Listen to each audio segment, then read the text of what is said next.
সুপ্রিয় দর্শক শ্রোতা, আজকে আমাদের environment and climate change discourse অনুষ্ঠানে আপনাদেরকে স্বাগতম। আমাদের সাথে আজকে দুইজন অতিথি আছেন। আরিফ ফয়সাল, উনি প্রোগ্রাম স্পেশালিস্ট নেচার, ক্লাইমেট এবং এনার্জি, ইউএনডিপি-তে কর্মরত। আর আছেন তানজির হোসেন, ক্লাইমেট অ্যাক্টিভিস্ট। আমরা আজকে যে বিষয়টি নিয়ে আলোচনা করব তা হলো অ্যাডাপ্টেশন বা অভিযোজন। আপনারা জানেন যে জলবায়ু সম্পর্কিত আলোচনায় বিশেষ করে বাংলাদেশের ক্ষেত্রে অ্যাডাপ্টেশন আমরা প্রাধান্য দিয়ে থাকি এবং অ্যাডাপ্টেশন নিয়ে বেশি আলোচনা করা হয়। এর কারণ হলো, যেহেতু বাংলাদেশ জলবায়ু পরিবর্তনের বিরূপ প্রভাবের কারণে অন্যতমভাবে ক্ষতিগ্রস্ত হচ্ছে, সেই প্রেক্ষাপটে আমাদের অভিযোজন কিংবা অ্যাডাপ্টেশনটাকে গুরুত্ব দেওয়া হয়। কারণ আমাদের এখনই জলবায়ুর বিরূপ প্রভাব থেকে বাঁচতে হলে মিটিগেশনের চেয়ে বেশি প্রয়োজন আমাদের এখন অ্যাডাপ্টেশন। আমাদের আগে প্রথম বাঁচতে হবে, তারপর পরবর্তী কার্যক্রম গ্রহণ করতে হবে। আপনারা এটাও জানেন যে বৈশ্বিক আলোচনায়, বিশেষ করে United Nations framework convention on climate change, যেটাকে আমরা সংক্ষেপে বলি ইউএনএফসিসি, সেই ইউএনএফসিসির আওতায় যে 4টা বা 5টা বড় বড় স্ট্রিমে আলোচনা হয়, তার মধ্যে অ্যাডাপ্টেশন, মিটিগেশন, ফাইন্যান্স, টেকনোলজি এবং ক্যাপাসিটি বিল্ডিং। আমরা আজকে যে বিষয়টা নিয়ে আলোচনা করব, এটা অ্যাডাপ্টেশন, এইটা গুরুত্বপূর্ণ। উন্নয়নশীল দেশসমূহ, বিশেষ করে যারা দরিদ্র দেশ, তাদের জন্য বেশি প্রয়োজন। যারা উন্নত রাষ্ট্র, তাদের জন্য এই আলোচনায় খুব বেশি গুরুত্ব তারা দিতে চান না। কিন্তু যেহেতু আমাদের প্রয়োজন, আমরা সবসময় বৈশ্বিক আলোচনায় এটা গুরুত্ব দিয়ে থাকি।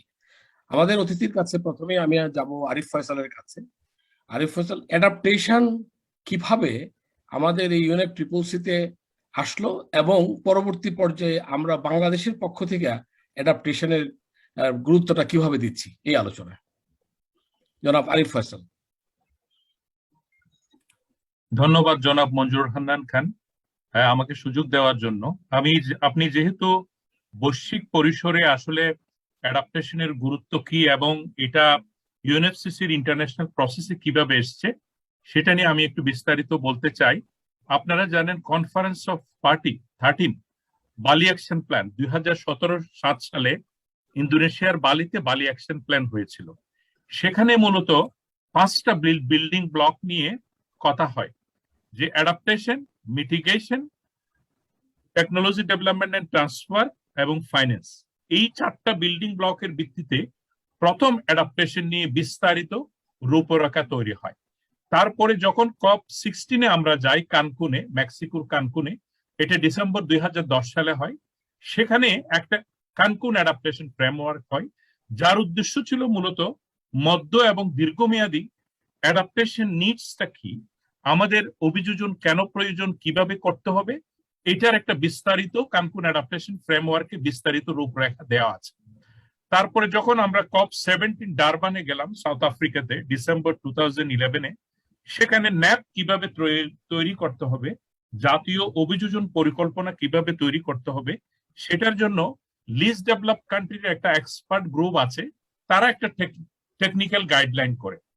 এই টেকনিক্যাল গাইডলাইনের মধ্যে বিস্তারিত বলা আছে আসলে ন্যাপটা কিভাবে করতে হবে, এবং তার মধ্যে অনেকগুলি গাইডিং প্রিন্সিপাল তৈরি আছে যে এটা একটা কন্টিনিউয়াস প্ল্যানিং প্রসেস, বিশেষ করে ন্যাশনাল লেভেলে, এবং it should be country own এবং কান্ট্রি ড্রাইভেন।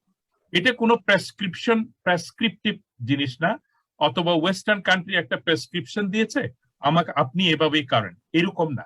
এটা একটা জাতীয় দলিল এবং এটা দেশের নিডস এর উপর ভিত্তি করেই তৈরি করতে হবে, এবং এটা একটা পার্টিসিপেটরি এবং ট্রান্সপারেন্ট প্রসেসেই তৈরি করতে হবে। সেখানে অনেকগুলো কথা আছে, তার মধ্যে যেটা আমি বলতে চাই সেটা হচ্ছে it should be guided by best available science.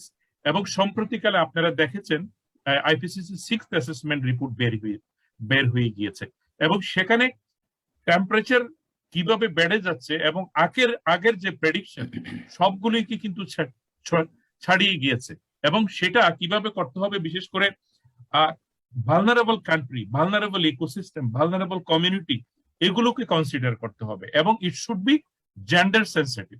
তাহলে এবং এর পরে COP21 প্যারিসে আমরা গেলাম। প্যারিসে 2015 সালে এই ন্যাশনাল অ্যাডাপ্টেশন প্ল্যান তৈরি করার জন্য একটা এমএনই ফ্রেমওয়ার্ক তৈরি হয়, এবং বেসিক্যালি এটা ট্র্যাকিং দ্য অ্যাডাপ্টেশনটা কান্ট্রি লেভেলে ন্যাশনাল ডেভেলপমেন্ট প্ল্যানিং এবং বাজেটিং প্রসেসে কিভাবে ট্র্যাকিং করতে হবে, বেসলাইন কি হবে, ইন্ডিকেটর কি হবে, এগুলি বিস্তারিত কিন্তু এই COP21 এর যে প্যারিস এগ্রিমেন্ট হয় সেখানে কিন্তু ক্লিয়ারলি বলা আছে। এরপরে আপনার COP22 মার্কেশে এসে আপনি জানেন গ্রিন ক্লাইমেট ফান্ড একটা কোরিয়াতে একটা গ্রিন ক্লাইমেট ফান্ড আছে, বিশ্ব সবুজ তহবিল। এই তহবিলের উদ্দেশ্য হচ্ছে উন্নয়নশীল দেশগুলোকে অ্যাডাপ্টেশন এবং মিটিগেশনে সমানভাবে সাপোর্ট দেওয়া। এবং তারা বলল যে তাদের যে রেডিনেস সাপোর্ট উইন্ডো আছে সেখানে প্রত্যেকটা কান্ট্রির জন্য অ্যাটলিস্ট $3 মিলিয়ন তারা প্রত্যেকটা কান্ট্রির জন্য বরাদ্দ করবে। এবং সেই অনুযায়ী আমরা অ্যাপ্লাই করলাম এবং বাংলাদেশ সরকার 2018 সালে গ্রিন ক্লাইমেট ফান্ড বাংলাদেশে এই ন্যাশনাল অ্যাডাপ্টেশন প্ল্যান তৈরি করার জন্য সাপোর্ট দিলে। এবং আমরা সরকারের সাথে বসে, সরকারের বন জলবায়ু পরিবর্তন মন্ত্রণালয়ের সাথে বসে, আমরা ইকোনমিক রিলেশনস ডিভিশন এবং অন্যান্য স্টেক হোল্ডারদের সাথে বসে প্রিপারেশন চলছে। আরিফ ফয়সাল, আপনার কাছে আমি ন্যাশনাল অ্যাডাপ্টেশন প্ল্যান নিয়ে পরে কথা বলতে আবারও ফিরে আসবো। আমি এখন তানজির হোসেনের কাছে যাচ্ছি। তানজির, আপনি তো দীর্ঘদিন এই প্রক্রিয়ার সাথে জড়িত আছেন, বিশেষ করে জলবায়ু বৈশ্বিক আলোচনা, জলবায়ুর আমাদের দেশীয় আলোচনা এবং জলবায়ুর অর্থনীতি, জলবায়ুর অভিযোজন, এই সেক্টরে বহুদিন ধরে আলোচনা আছেন। আপনার কি মনে হচ্ছে যে এই যে অ্যাডাপ্টেশনের আলোচনাটা, আমাদের অ্যাডাপ্টেশনের আলোচনার মধ্যে কোন কোন বিষয় অ্যাকচুয়ালি থাকা দরকার এবং কিভাবে থাকা দরকার, এই বিষয়ে যদি একটু বলতেন জনাব তানজির। ধন্যবাদ ডক্টর মঞ্জুরুল হান্নান খান আমাকে ইনভাইট করুন। অভিযোজন অথবা অ্যাডাপ্টেশনের যে আলোচনাটা, সেটা আমরা ন্যাশনাল লেভেলে করে থাকি মূলত পলিসি মেকার্স পর্যায়ে। এবং সেই আলোচনায় আমাদের যে প্রথম বিষয়টা আসে যে সেক্টরাল অ্যাডাপ্টেশন। আমার কাছে মনে হয় যে এই ধারণাটাকে একটু পাল্টে দেওয়া উচিত। অ্যাডাপ্টেশন হচ্ছে কনটেক্সট স্পেসিফিক, কনটেক্সটে মানুষের জন্য, মানুষকে নিয়ে। ফয়সাল ভাই একটু আগে বললেন যে জেন্ডার সেন্সিটিভ অ্যাডাপ্টেশন। তো আমি যদি সেটাই করতে চাই, তাহলে আসলে মানুষের কি ধরনের অ্যাডাপ্টেশনটা দরকার, এবং ক্লাইমেট ট্র্যাজেক্টরির কথা যেটা বলি আমরা, টেম্পারেচার রেইজের সাথে, সেটার সাথে সাথে অ্যাডাপ্টেশনের নিডটা চেঞ্জ হবে। কমিউনিটিতে মানুষকেই তো অ্যাডাপ্ট করতে হবে, ইনস্টিটিউশন গুলো আমাদের ফ্যাসিলিটেট করে। আলোচনাটা আসলে ওইখানে যাওয়া উচিত। যখনই আমরা সেক্টরাল আলোচনা করব, সেক্টরাল আলোচনা, সেক্টরাল বাজেট, হ্যাঁ অবশ্যই ইমপ্লিমেন্টেশন আমাদের সেক্টরাল হবে, কিন্তু আমাদের অ্যানালাইসিস সেটা অবশ্যই মানুষকে ঘিরে হতে হবে। যেমন প্রশ্ন আমাদের করতে হবে, যখন বললেন যে কি ধরা উচিত, এটা আসলে আপনি এখানে আলোচনা বসতে হবে না, এখানে মাঠে গিয়ে জিজ্ঞেস করতে হবে কয়রা অঞ্চলের যে ফ্যামিলিটা, যে পরিবারটা দিনের পর দিন স্যালাইন ওয়াটারের মধ্যে আছে, তার অ্যাডাপ্টেশনের ক্যাপাসিটি বাড়ানোর জন্য কোন কোন কাজগুলো করতে হবে। আমি যদি এই প্রশ্নটা করি, তাহলে আসলে ওই মানুষকে ঘিরে প্রশ্নটা করা হবে এবং উত্তরটা আমরা পাবো কি কাজ করতে হবে। কে করবে সেটা আসলে পরের বিষয়। এবং আমি একটু জিনিস বলে যাই, এই একই ধরনের অ্যানালাইসিস যেটা করা হয়েছিল বাংলাদেশের নাপা ডেভেলপমেন্টের সময়। আপনি যদি অ্যানালিটিক্যাল ফ্রেমওয়ার্কটা দেখেন, মানুষকে রাখা হয়েছিল অনেক পরে, সেক্টর গুলোকে রাখা হয়েছে আগে। মানুষ থাকলে না আমি অ্যাডাপ্টেশন করব। তো আমার যদি ওই প্রিন্সিপালটাকে আমরা একটু বদলাতে পারি, আমি আপনার উত্তরটা একটু অন্যভাবে দিচ্ছি, যে কোন সেক্টর নিয়ে আলোচনা করব সেটা আপনি বলবো না, সেটা বলবে মানুষ। এবং মানুষের কাছে গিয়ে আসলে ওটা নিয়ে এসে পলিসি মেকারদেরকে ঠিক করতে হবে যে তখন কারা কারা রেসপন্স করবে। আমি এখানেই থামি doctor Khan. Okay, thank you. আমরা আলোচনায় শুনছিলাম যে আমাদের অ্যাডাপ্টেশন, UNFCCCর আওতায় অ্যাডাপ্টেশন একটি বড় অংশ, এবং সেই প্রেক্ষাপটে বালি অ্যাকশন, তারপরে কানকুন ফ্রেমওয়ার্ক, আমরা তার পরবর্তী পর্যায়ে আমাদের যে গ্লোবাল ক্লাইমেট ফান্ড, এবং সেই ফান্ড থেকে অর্থ পাওয়া, তা অর্থের প্রেক্ষিতে আমরা এখন জাতীয় পর্যায়ে আমরা অ্যাডাপ্টেশন কৌশল নির্ধারণ করছি। এখন এই কাজটি পরিবেশ, বন ও জলবায়ু পরিবর্তন মন্ত্রণালয়ের পক্ষ থেকে ইউএনডিপি এই কাজটি করছে, যেটা একটু আগে আরিফ ফয়সাল আমাদেরকে জানালেন। তো আমাদের এখন এই যে adaptation plan, national adaptation plan আমাদের হচ্ছে, এটি মূলত একটি, আমি বলবো যে একটি বৈশ্বিক আলোচনার ধারাবাহিকতা এসছে। এখন আপনারা এই যে ন্যাশনাল অ্যাডাপ্টেশন প্ল্যান আমরা তৈরি করব, এইখানে লোকাল এফোর্ট যেটা যেটা তানজির হোসেন বলতেছিল, যে জনগণ, সাধারণ জনগণ এবং স্থানীয় পর্যায়ের জনগণ, তাদের অ্যাডাপ্টেশন নিড, তারা কিভাবে অ্যাডাপ্টেশনটাকে দেখছে, সেইটা কিভাবে আপনারা এই ন্যাশনাল অ্যাডাপ্টেশন প্ল্যানে আনছেন, সেইটা একটু যদি বলতেন আরিফ ফয়সাল। ধন্যবাদ আপনাকে। আসলে তানজির সাহেব যথার্থই বলেছে যে ইট শুড বি পিপল সেন্টার্ড, এবং এই জন্যই মানুষই কিন্তু উন্নয়নের মূলধারায় আমরা মানুষকে এনে আমরা এই অ্যাডাপ্টেশন পরিকল্পনা করছি। যদিও এটা একটা সেক্টরাল এলডিসি গাইডলাইন আছে, সেই ইন্টারন্যাশনাল একটা গাইডলাইন আছে, সেটা আমরা ফলো করছি, কিন্তু আমরা মোটামুটি বাংলাদেশে ম্যাক্সিমাম ডিস্ট্রিক্ট যেগুলো খুবই ভালনারেবল, আমি লালমনিরহাট এবং কুড়িগ্রাম থেকে ব্যাক করছি গত সপ্তাহে, যেখানে কুড়িগ্রামে আপনি জানেন 71% people is poverty prone area, Lalmonirhat হচ্ছে 41%। আমরা এতদিন মনে করতাম দক্ষিণাঞ্চলেই শুধু জলবায়ু ঝুঁকিপূর্ণ, কিন্তু আমরা দেখলাম দক্ষিণাঞ্চলের চেয়েও আমি যদি দারিদ্রতাকে চিন্তা করি, উত্তরবঙ্গ কিন্তু খুবই ভালনারেবল, বিশেষ করে নদী ভাঙ্গনের কারণে মানুষ কিন্তু নিঃস্ব হয়ে যায়, এবং loss and damage associated with slow onset event এবং এক্সট্রিম ইভেন্ট, আমরা হয়তো কম্পেনসেশনের ক্ষেত্রে ল্যান্ড একুইজিশন রিসেটেলমেন্টের ক্ষেত্রে কিন্তু কম্পেনসেশন কি দিই, কিন্তু একটা মানুষ যখন নদী ভাঙ্গনের শিকার হয় তখন কিন্তু রাষ্ট্রের মাধ্যমে অথবা ইন্টারন্যাশনাল কোনো মেকানিজমের মাধ্যমে তাকে কিন্তু আমি লস এন্ড ড্যামেজ অ্যাসেসমেন্ট করে তাকে কিন্তু কোনো রিলোকেশন অথবা রেস্টোরেশন বেনিফিট দিতে পারি না। তো সুতরাং মানুষ হচ্ছে মূল অ্যাডাপ্টেশনের মূল জিনিস। কিন্তু আরেকটা জিনিস ভুললে চলবে না, আমি তানজির সাহেবকে বলতে চাই, সেটা হচ্ছে পিপল অ্যান্ড প্ল্যানেট। এই প্ল্যানেট যদি না বাঁচে মানুষ কিন্তু থাকবে না। আমরা এতদিন পুরো ডেভেলপমেন্ট ডিসকোর্সটাই কিন্তু পিপলের উপর ফোকাস দিয়েছি, কিন্তু জাতিসংঘের ইউএন ডিকেড অন ইকোসিস্টেম রেস্টোরেশনে বলা হচ্ছে আমাদের সবকিছু ডেভেলপমেন্ট এখন ইকোসিস্টেমকেও ফোকাস দিতে হবে। সুতরাং আমরা আমাদের অ্যাডাপ্টেশন প্রক্রিয়ায় শুধু মানুষকে গুরুত্ব দিই নাই, মানুষকে ডেফিনেটলি আমরা গুরুত্ব দিয়েছি, কিন্তু ইকোসিস্টেম যেগুলির উপর মানুষের লাইভলিহুড, মানুষের ইকোসিস্টেম বেনিফিট সার্ভিস ডিপেন্ডস করে, আমরা যদি ইকোসিস্টেম ডেস্ট্রয় হয়ে যায়, আমার যদি বাতাস পানি সব যদি পলিউটেড হয়ে যায়, মানুষ কিন্তু থাকবে না। তো সুতরাং ডেভেলপমেন্টের আমার বক্তব্য মতে আমার প্রকৃতি আসবে প্রথমে। আমি যদি প্রকৃতিকে বাঁচাতে পারি, পৃথিবী নামক এই গ্রহটাকে বাঁচাতে পারি, তাহলেই কিন্তু মানুষকে বাঁচাতে পারি। আপনি যদি প্যারিস এগ্রিমেন্টের টার্গেট চিন্তা করেন যে টেম্পারেচার গোল 1.5 ডিগ্রি সেন্টিগ্রেডের মধ্যে সীমাবদ্ধ রাখা, না পারলে 2 ডিগ্রি সেন্টিগ্রেডের মধ্যে রাখা, সেখানেও কিন্তু বলা আছে এই প্ল্যানেটকে বাঁচাতে হলে কিন্তু ইকোসিস্টেমকে বাঁচাতে হবে। সুতরাং আমরা শুধু মানুষকে না, ভালনারেবল ইকোসিস্টেম যেগুলো ডিগ্রেডেড হয়ে গিয়েছে সেগুলোকেই কিন্তু আমরা অ্যাডাপ্টেশনের আওতায় ইকোসিস্টেম বেসড অ্যাডাপ্টেশন অথবা নেচার বেসড যে সলিউশন গুলো আছে সেগুলো আনার আমরা চেষ্টা করছি। ধন্যবাদ। ধন্যবাদ আরিফ ফয়সাল, আপনার কাছে আসবো আবার। আমি তানজির, যেটা আরিফ ফয়সাল বলছিলেন যে শুধুমাত্র মানুষ না, মানুষ এবং প্ল্যানেট দুইটাকে একত্রিতভাবে একসাথে এক জায়গায় এনে চিন্তা করতে হবে। ডেফিনেটলি আমরা যদি প্ল্যানেটকে না বাঁচাতে পারি, প্ল্যানেট যদি তার মতো করে চলতে না পারে, তাহলে পরে মানুষও সেখানে টিকে থাকবে না। সেই প্রেক্ষাপটে এই বৈশ্বিক আলোচনা থেকে কিন্তু পুরো জলবায়ুর যে আলোচনা, এটা আলোচনাটা হয়েছে, কারণ গ্লোবাল টেম্পারেচার বেড়ে যাচ্ছিল।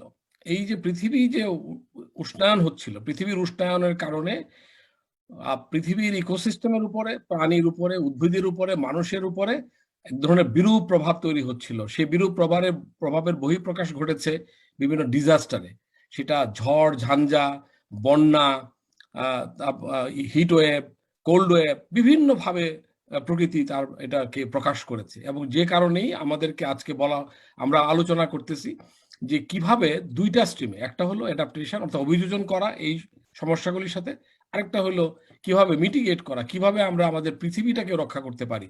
সো আমরা কিন্তু আরিফ এবং তানজিল, আমরা কিন্তু মূলত ওই আলোচনায় আছি, পিপল এবং প্ল্যানেট এই দুইটাকে একসাথে রাখার জন্য কিন্তু আমরা আলোচনাটা বা কথা সারা বৈশ্বিক আলোচনা বলেন, স্থানীয় পর্যায়ে আলোচনা বলেন, সবখানেই কিন্তু আমরা এই আলোচনাটা করছি। এখন তানজিদ, আপনি তো মাঠে ঘাটে কাজ করেন, লোকজনের সাথে কাজ করেন, সরাসরি তাদের সাথেই করেন। এই যে আমাদের এখন যে ন্যাশনাল অ্যাডাপ্টেশন প্ল্যান যেটা হচ্ছে এবং তারা যেভাবে আনতে চাচ্ছে, আপনি এই ন্যাশনাল অ্যাডাপ্টেশন প্ল্যানের মানে কি ধরনের পরিবর্তন দেখতে চান ফ্রম নাপা থেকে? আমরা আগে নাপা করেছি, নাপা ছিল এক ধরনের প্রোগ্রাম অফ অ্যাকশন, এখন আমরা প্ল্যান করছি ন্যাশনাল অ্যাডাপ্টেশন অ্যাকশন প্ল্যান, যেটা এটা করছি। কাজে এই যে প্ল্যানটা আপনি ওইটা উল্লেখ করেছিলেন, এখন তাহলে কি ধরনের এলিমেন্ট থাকা দরকার যা আগের এলিমেন্টের চেয়ে আমাদের এই ন্যাশনাল অ্যাডাপ্টেশন প্ল্যানটাকে more people centered, more climate related, addressing the impact এবং প্ল্যানেটকে রক্ষা করার জন্য একসাথে কাজ করবে? Tanzir. Thank you very much. Thank you Faisal সাহেবকে যে পয়েন্টগুলো বললেন। আমার শুধু একটাই প্রশ্ন, যে আমরা ডেভেলপমেন্ট এবং পিপল এবং প্ল্যানেটকে নিয়ে কথা বলছি, কোন পিপল, কোন মানুষের কথা বলছি, সেটার উত্তরটা যদি আমরা খুঁজি এতদিন পর্যন্ত, এবং এখানে থেকে আমি আসবো পরবর্তী আপনার প্রশ্নে, এখন পর্যন্ত কিন্তু আমরা অনেক বেশি ফোকাস করেছি যারা পাওয়ার রিলেশনশিপকে ডিকটেট করে, যারা পাওয়ার হোল্ড করে সমাজকে, তাদের ডেভেলপমেন্ট নিয়ে। আবারও যাই আমরা আইলা থেকে শুরু করে আপনার এই মহাসেন, ইয়াস, আপনি যদি সাতক্ষীরার অবস্থা দেখেন, 8 মাস 9 মাস ধরে একটা বাঁধ ভেঙে গেছে, বাঁধ রিপেয়ার করা হয়নি। 4 মাস পর্যন্ত একটা গ্রামের ফ্যামিলি কমপ্লিটলি পানির মধ্যে ছিল, কেউ তো আমরা রেসপন্স করতে যাইনি। আমাদের কাছে এভিডেন্স আছে, ওগুলো সিরিজ অফ এভিডেন্স আছে। নাও লস এন্ড ড্যামেজের কথা আপনি বললেন, এই লস এন্ড ড্যামেজ আমি কোনটা দিয়ে ক্ষতি পূরণ করব? তাহলে কোন পিপলের জন্য ডেভেলপমেন্ট এ পর্যন্ত হয়েছে? এবং সেখানে এই পরিবর্তনটা আসতে হবে ন্যাপে, বলতে হবে ক্লিয়ারলি অ্যাজ এ প্রিন্সিপাল কোন মানুষের জন্য, সমস্ত মানুষের জন্য অবশ্যই, কিন্তু যে মানুষগুলো ভালনারেবিলিটির মধ্যে এবং পভার্টির মধ্যে বাস করছেন, যেটা ফয়সাল সাহেব বললেন অলরেডি, কুড়িগ্রাম বলেন, সাতক্ষীরা বলেন, চিটাগাং বলেন, আপনি সুনামগঞ্জ বলেন, সুনামগঞ্জের কি অবস্থা হয়েছে আমরা দেখেছি বাংলাদেশকে নিয়ে যখন আমরা কথা বলি। এই মানুষগুলোকে যখন আমরা সামনে নিয়ে আসবো, অনলি তখন আমরা বলতে পারবো যে পিপল সেন্টার ন্যাপ তৈরি করতে পেরেছি। 1 নাম্বার পয়েন্ট। সো এই পরিবর্তনটা যদি প্রিন্সিপাল এবং ওই দেখেন যে গাইডলাইনটা দেওয়া হয়েছে ইয়েতে, লেক যে গাইডলাইনটা তৈরি করেছে ন্যাপের জন্য, ইউএনএফসি প্রোভাইড করেছে, আমরা বাংলাদেশ তাদের চেয়ে অনেক বেশি অ্যাডভান্সড। পলিসিগত ভাবে বলেন, ইমপ্লিমেন্টেশনের জায়গা থেকে বলেন, যে কোনো জায়গায় বলেন, বাংলাদেশের নলেজ কিন্তু আসলে ওটাতে কন্ট্রিবিউট করেছে। তো আজকে দাঁড়িয়ে আমরা আসলে বিশ্বকে কিভাবে লিডারশিপ দিতে পারি, যে পিপল সেন্টার্ড করতে গেলে কি করতে হবে, সেই প্রশ্নগুলো যদি আমরা রাখতে পারি, ইন্ডিকেটর গুলো যদি ওইভাবে করতে পারি, যে একজন নারী, প্রশ্নটা এরকম করে করি, একজন নারী যিনি আপনার কুড়িগ্রামে বাস করেন, 22 বার নদী ভেঙেছেন, তার কোনো জায়গা নাই, সরকারি কোনো পলিসিতে তাকে অ্যাডাপ্টেশন দেওয়ার মতো কোনো অবস্থা নাই, তাকে কিভাবে আমরা ক্লাইমেট রেজিলিয়েন্ট করব? এই প্রশ্নের উত্তর যদি আমি দিতে পারি, তাহলে আমি বলবো ন্যাপ সাকসেসফুল হবে। ধন্যবাদ। ধন্যবাদ তানজির। আমরা শুনছিলাম, আমরা আসলে অনেক সময় বলে থাকি যে বাংলাদেশ অ্যাডাপ্টেশনের চ্যাম্পিয়ন। ডেফিনেটলি আমাদের যদি আমরা বাংলাদেশকে দেখি বিশ্বের অন্যান্য দেশের সাথে তুলনা করি, তাহলে আমাদের যে অ্যাডাপ্টেশনে যে অ্যাচিভমেন্ট হয়েছে তা বলার মতো। তা আমরা সত্যিকার অর্থে অন্যদের সাথে বলতে পারি যে বাংলাদেশ এই পর্যন্ত এই জলবায়ু পরিবর্তনের বিরূপ প্রভাব মোকাবেলা করার জন্য যে সকল অভিযোজন প্রক্রিয়া গ্রহণ করেছে, সেটি নীতিগত পর্যায়ে হোক, সেটি কৌশলগত পর্যায়ে হোক, সেটি পরিকল্পনাগত পর্যায়ে হোক, এবং সেটি মাঠ পর্যায়ে হোক, আমাদের এই অভিযোজন প্রক্রিয়ায় বাংলাদেশের অবস্থান অন্যান্য দেশের তুলনায় অনেক অগ্রগামী। আমরা অনেককেই এই অভিযোজন প্রক্রিয়ার বিষয়ে জ্ঞান দিয়ে থাকি। বাংলাদেশকে বলা হয় যে চ্যাম্পিয়ন ইন অ্যাডাপ্টেশন সেক্টর। তারপরেও যে কথাগুলি তানজির তুলে আনলেন, যে কথাগুলি আরিফ ফয়সাল বললেন, যে আমরা যে সমস্ত মানুষের জন্য অ্যাডাপ্টেশনটা করতে চাই, কার জন্য করতে চাই? আমরা করতে চাই মোস্ট ভালনারেবল গ্রুপের জন্য, আমরা করতে চাই আলট্রা পুয়ার পিপলের জন্য, আমরা করতে চাই কোস্টাল এরিয়ায় যারা বসবাস করেন তাদের জন্য, আমরা করতে চাই নদী ভাঙন এলাকায় যারা বসবাস করেন তাদের জন্য, আমরা করতে চাই যারা বন্যায় আক্রান্ত হন বছরে একাধিকবার তাদের জন্য, আমরা করতে চাই সেই জেলেদের জন্য যে জেলেরা দেখা গেল মাসের মধ্যে 3 বার বা 4 বার কিংবা অনেক সময় 5 বারও নিম্নচাপের কারণে মাছ ধরতে সাগরে যেতে পারেন না, ফলে তাদের আর্থিক অবস্থা দিন দিন আরো খারাপ হতে থাকে। তো আমাদের কিন্তু অগ্রগতি যেমন আছে তেমনি ভাবে আমাদের কিন্তু কনসার্নও অনেক, চ্যালেঞ্জও অনেক। আর আমাদের ছোট্ট দেশ, আমাদের চ্যালেঞ্জটা অনেক বেশি এই ক্ষেত্রে। অ্যাডাপ্টেশন করার জন্য আমাদেরকে প্রথমে মনে রাখতে হয় যে আমি অ্যাডাপ্ট করবো, আমার যে অ্যাডাপ্ট করার মতো জায়গা বা সুযোগ আছে কিনা। এখন যার নদী ভাঙনে সমস্ত বাড়িঘর ভেঙে চলে গেছে তাকে তো আর বলা যাবে না যে আপনি নদীর মাঝখানে যে অ্যাডাপ্ট করেন, তার জন্য আলাদা করে আপনাকে অ্যাডাপ্টেশনের প্রক্রিয়াটা দিতে হবে। সেটা দিতে গেলে এই কথাগুলি বলার সাথে আমি মনে করি আরেকটা দিক বোধহয় ফয়সাল আপনার কাছে জানতে চাবো, ক্যাপাসিটি বিল্ডিং ইন অ্যাডাপ্টেশন, এই জায়গাটায় আপনারা নেপে কিভাবে দেখছেন? ফয়সাল। আপনাকে অনেক ধন্যবাদ। ন্যাপের আপনি যদি আর্টিকেল 7 প্যারিস এগ্রিমেন্টে দেখতে চান, সেখানে ন্যাপের গোল পরিষ্কারভাবে বলা আছে। আমরা যখন নাপা করেছিলাম, আপনি মনে আছে, নাপা ছিল কিন্তু শুধু এলডিসি কান্ট্রির জন্য, কিন্তু ন্যাপ হচ্ছে সারা বিশ্বের ধনী দরিদ্র স্বল্পোন্নত দেশ সবার জন্য। এবং এখানে প্রথমেই বলা হয়েছে আর্টিকেল 7 প্যারিস এগ্রিমেন্টে এনহ্যান্সিং অ্যাডাপটিভ ক্যাপাসিটি, প্রথমেই কিন্তু এসছে আপনার এই কথাগুলো। তারপর আর্টিকেল 11ও ক্যাপাসিটি বিল্ডিং এবং নলেজ ম্যানেজমেন্টের কথা বলা আছে।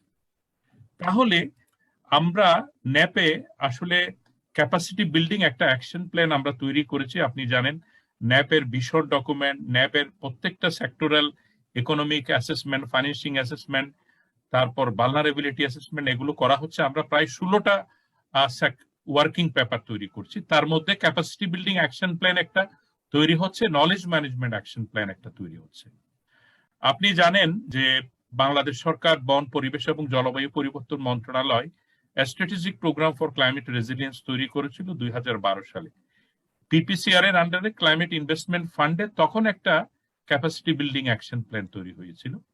সেটা 2012 সালে পাবলিশড হয়েছিল, কিন্তু সেটাকে আমরা আরো ওয়াইড আকারে আরো আপডেট করে এবং লোকাল লেভেলে স্টেক হোল্ডার কনসালটেশন করে আমরা একটা ক্যাপাসিটি বিল্ডিং অ্যাকশন প্ল্যান করেছি।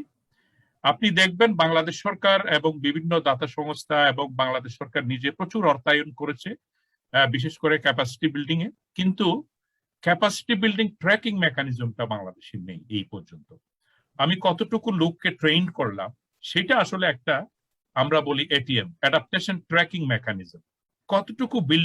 কতটুকু লোককে আমরা ক্যাপাসিটি বিল্ড আপ করলাম মিনিস্ট্রিতে, কোন মিনিস্ট্রিতে।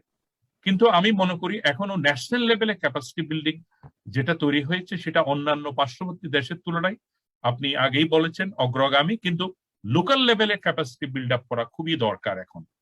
তো সেটা আমরা প্রায়োরিটি দিয়েছি অ্যাডাপ্টেশন। আমি যখন কয়রাতে গিয়েছি, আমি যখন সুনামগঞ্জে গিয়েছি, যখন কুড়িগ্রামে গিয়েছি, রৌমারিতে গিয়েছি, সেখানে আমি দেখেছি লোকাল লেভেল, বিশেষ করে ইউএনও, উপজেলা নির্বাহী অফিসার এবং যারা সেক্টরাল যে লোকাল গভর্নমেন্ট অফিসিয়াল গুলো আছে, তাদের ক্যাপাসিটি বিল্ডিং এ আমরা এখন মনোনিবেশ করছি।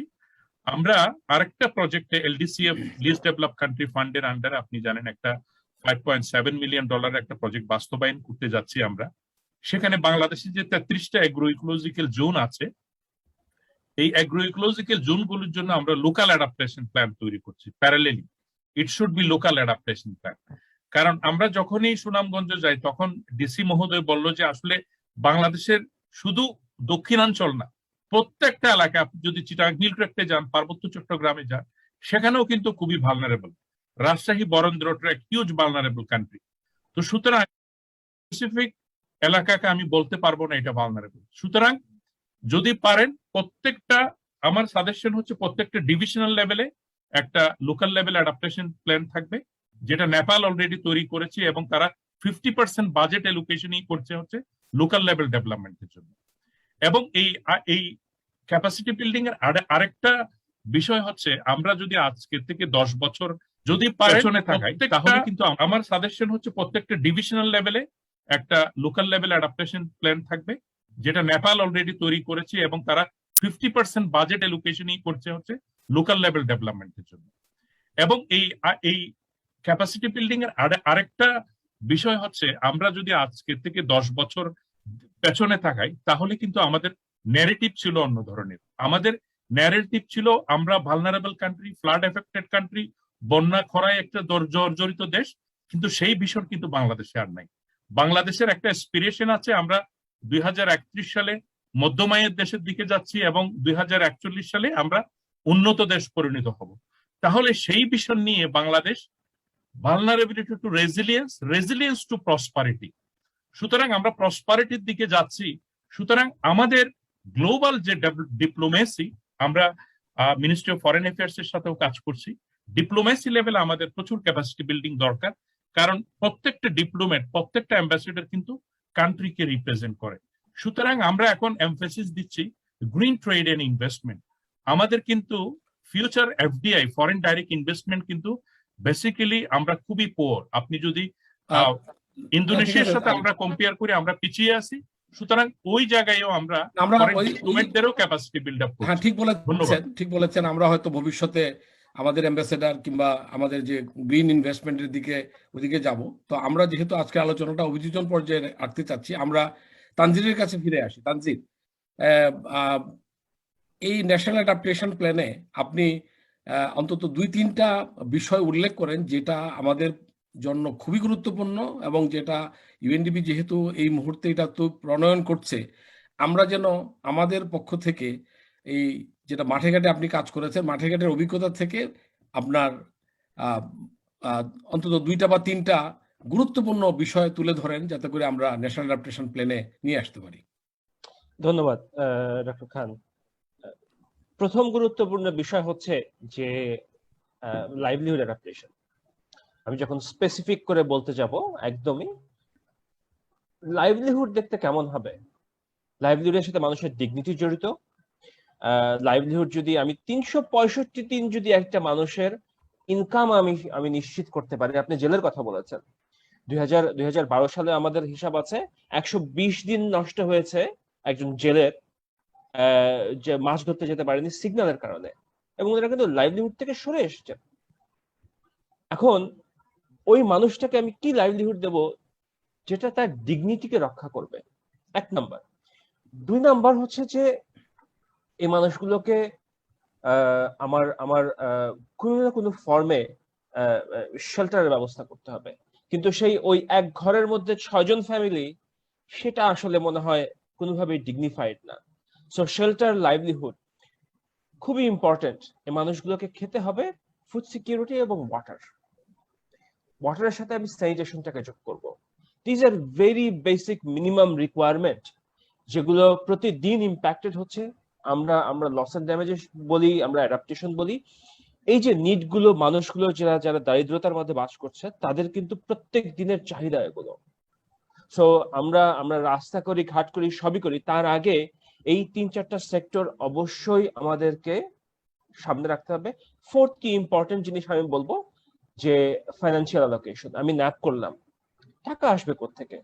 2020-21 সালে, 2021-22 সালে বাংলাদেশ সরকার 25,000 কোটি টাকার একটা অ্যালোকেশন দেখিয়েছেন, যেটা ক্লাইমেট রিলেভেন্ট প্রজেক্ট আপনারা করছেন।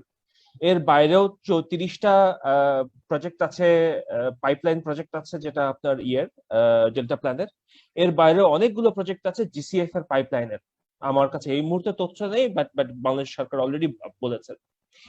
যেটা মিস্টার আরিফ ফয়সাল বলছিলেন যে লোকাল অ্যাডাপ্টেশন প্ল্যান, যেটা আমাদের গত 10 বছর ধরে আমরা আলোচনা করছি, এখনো হয়নি। সেই লোকাল অ্যাডাপ্টেশন প্ল্যানে এই ন্যাশনাল বাজেট, মিনিস্ট্রিগুলোতে যে খরচগুলো হচ্ছে, সেইটার একটা কমপ্লিট কি বলে এটাকে, আপনার চিত্র দরকার।